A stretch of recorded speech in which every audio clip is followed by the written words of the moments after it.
Poďme na ďalší battle. David Brlina na jeho 36 kompakt. Proti nemu Tomáš Vála. Jazdci, ktorí sa veľmi dobre poznajú. Vyzrite sa, kto dokázal David Brlina z jeho kompaktu.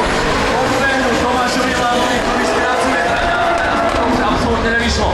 Minimálny uhol na prejazdovačkou Tomáša Válu, zatiaľ čo David Brlina neohroz.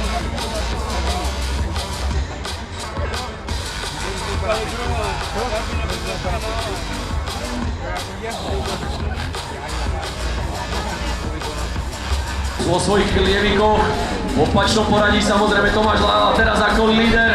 David Brlina bude musieť udržať svoje kone na úke.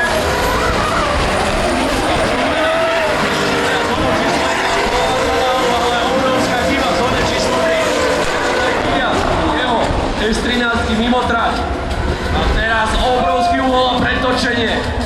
Cieľ od Tomáša Lálu, našťastie David Brlina to tam dokázal.